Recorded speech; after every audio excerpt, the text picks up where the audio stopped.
What is going on, people? It is your boy Sven D bringing you some motherfucking Battlefield 3.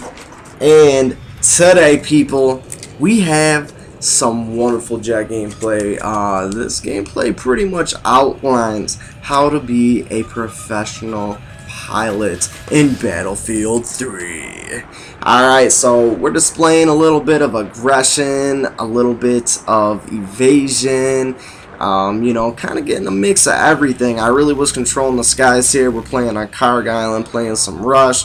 You see we're on the defending team. Now, the first half of this game is a lot of me just going fucking bananas on these dudes. Absolutely going bonkers. Taking shit out of the sky left and right. Trying to help them out in the ground by taking out some ground vehicles. Spotting shit for them. You know, let me tell you this.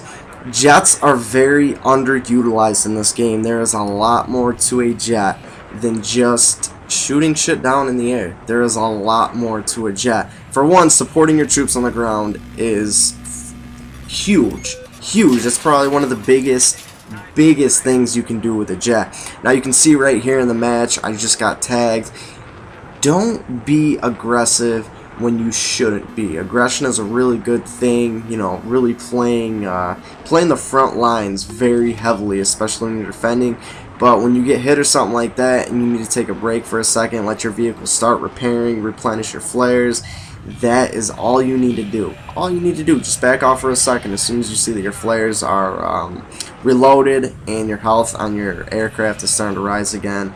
Definitely let it go. Trust me, because if you don't, you're just going to get taken down or crash into the water like that guy. I can promise you that.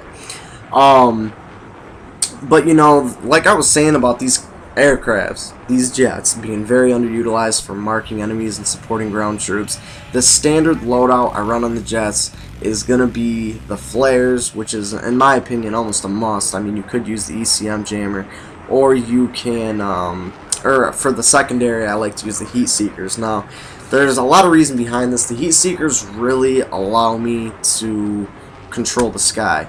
Now, I've gotten so much time in a jet. I have a few service stars with one, working on a third or something like that. So I've definitely had a lot of time in on jets, and I've become comfortable enough and skilled enough to where I can use the regular guns, the machine guns, whatever you want to call them, for ground vehicles and air vehicles as well. You know, if you're shooting somebody with your machine guns as opposed to trying to take an aircraft out with only heat seekers, you can take them out a lot faster. You just got to really get the maneuverability of the aircraft down.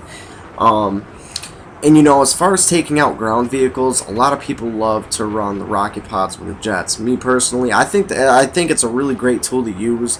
On this map in particular, I think that it's a great thing to use when you're on the offensive side of things, when you're on the attacking side, because you only have one jet to worry about. You don't have a jet and a helicopter, which is a huge factor into playing what your loadout should be. You should always base your loadout depending on all these variables within the game.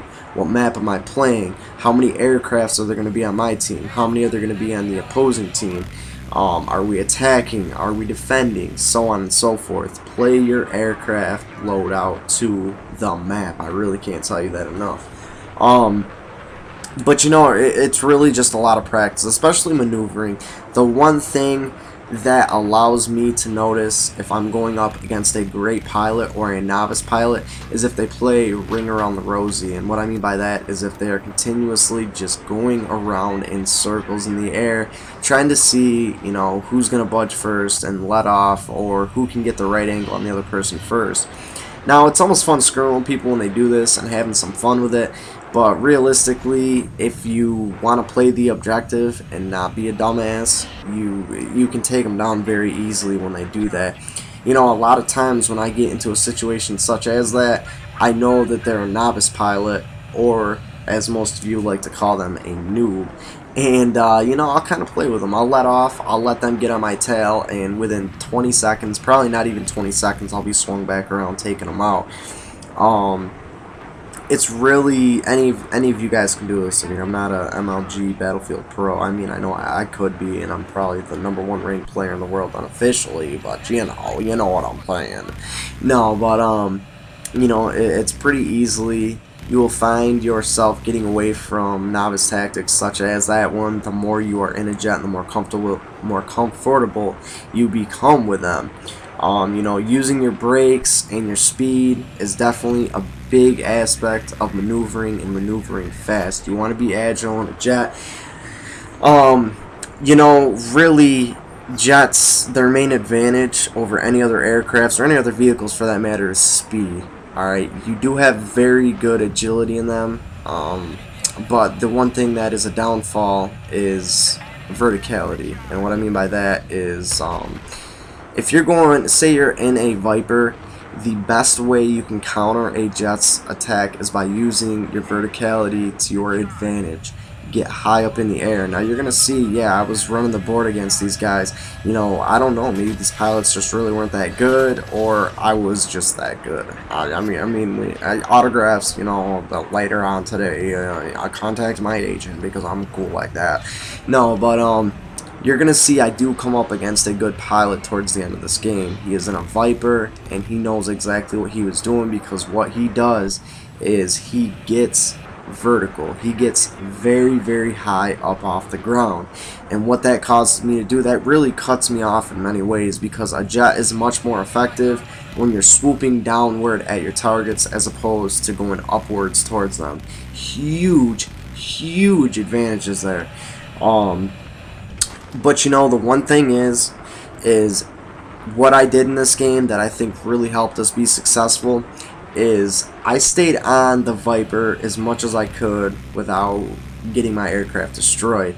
I backed off when I needed to, I was aggressive when I needed to be, and you're going to see that towards the end of this game. Now, people can get the idea in their heads that, alright, well, you were basically in an air fight with this chopper for, you know, 5, 6, 7 minutes, and you didn't take them down, so you pretty much, you know, didn't really do anything. And you are so far wrong there. I really can't stress this enough.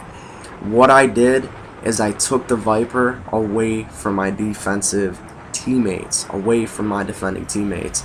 And the Viper on this map is an absolute monster if you let it roam free. People don't like to run, you know, support class. Not support class as, you know, in terms of the actual support class, but they don't like to be support players, team players. Nobody likes to run stingers. If I'm running a javelin and I got somebody sniping, they'd rather sit there with an MAV that they're not going to use, or they're going to waste for the entire game instead of running a soul flame. Running a stinger on this map, in any of these big air-based maps, is absolutely vital. And what that allows me to do is that allows me to take down these Vipers a lot easier than it would be without the, you know, a lot easier than it would be without teammates that were using the stinger. You know, overall, like I said, I can't stress this enough. You're going to have your good days and your bad days in the jet. It's a lot of learning, a lot of, you know, kind of figuring out which kind of loadout you want to use, a lot of figuring out, you know, what the best maneuvers are to use against enemy pilots, so on and so forth. But, you know, like I said, even if you aren't destroying an aircraft, if that aircraft plays a huge role on a map like the Viper does for Carg Island, if you're taking that aircraft out of the field of play by keeping him vertical, or by keeping him tuned onto you and keeping his attention directed towards you, you are doing your team just as big of a favor as you would be, you know, if you just destroyed it really quickly. You know, I've seen Vipers absolutely tear through my teams on here. I've been in Vipers and we've absolutely teared through teams on here. So I mean, it's honestly probably one of the most effective vehicles to any map in the entire game, and that's definite without a doubt. Now you can see here I have the Viper and the jet on my tail. So what I'm trying to do, I try to do a lot of stuff like figure eights. So what that allows me to do is it keeps the chopper spinning in circles so he can't really get a clear shot at me. I definitely want to use the agility and the speed to my advantage, and at the same time it doesn't let the jet get a clear shot on me as well. So you know, right here, yeah, you know, I'm not using our aircraft for the defending team to absolutely demolish their attacking forces, their vehicles, so on and so forth, but I'm pretty much taking 2 aircrafts out of play with just 1, and that's huge. You know, you got to think that's canceling out 2 or 3 players with just 1. So that's basically going to leave my team at a 2-person advantage on the ground. And you know, a lot of people don't think things like this, but it's huge. And this is all just being a pilot. You know, overall, I mean, we had a really great game. We did a really great job as a team. You know, I needed my team on the ground just as much as they needed me to keep those aircrafts off their asses. You know, it was a really good game, and right here you can see I get pegged. I have a helicopter and a jet on my ass. I am running for my life, trying to stay low and hug the mountain to try to break their lines of sight. You know, I was doing an alright job, but I wasn't exactly winning the fight. You can see right here my jet is pretty low on health. I'm trying to use my flares sparingly whenever I absolutely need them. And the thing is, if both those guys get locked on me at the same time and they're communicating, one takes out my flares, the next one's going to have free pickings at me. It's not even going to be... there's no chance at all you have of avoiding that. You know, I guess going up 2 against 1, the ECM jammer would be really good because it does break radar lock onto your aircraft. But at the same time, I just prefer to use flares because a lot of times I don't find myself in situations. That's why as soon as that team gets a jet or a helicopter off the ground, I will try to take them out as soon as possible so they don't come up in that 2 against 1 mismatch against myself. Luckily, my all-star skills, you know, fended them off, but I'll just brush that off my shoulder. Yeah, you probably can't hear that, but I'm brushing my shoulder off right now. And you know, I'm just messing with you guys. But you know, let me know what you think about the video. It's a nice return for Battlefield 3 back onto my channel. You know, I really have been playing this a lot lately, kind of getting back into it and gearing up for Armored Kill. That is just gonna be bananas. I don't even know. I'm gonna slap my dog, call her Sally, eat a jar of fucking pickles, eat a can of French green bean soup. I'm gonna eat some split pea soup, blow dry my hair, slap my dog, put on my left sock, steal my sock drawer, put it in a Jeep Cherokee, eat a bowl of Cheerios, pour the bowl of Cheerios in a bowl of spinach, call it George, make some mashed potatoes, run down the block, do a somersault and then a cartwheel. I'm going to go to the store, I'm going to buy some Frappuccino, I'm going to call myself Sally, and call it a day. And there you have it. But anyways, guys, I hope you enjoyed this video. Definitely let me know what you guys think in the comments below. Give me 1,000 likes for a jar of toenail clippings. I'm waiting to give that away to one of you guys. They're actually my grandmother's toenail clippings, so if you guys want those, just let me know.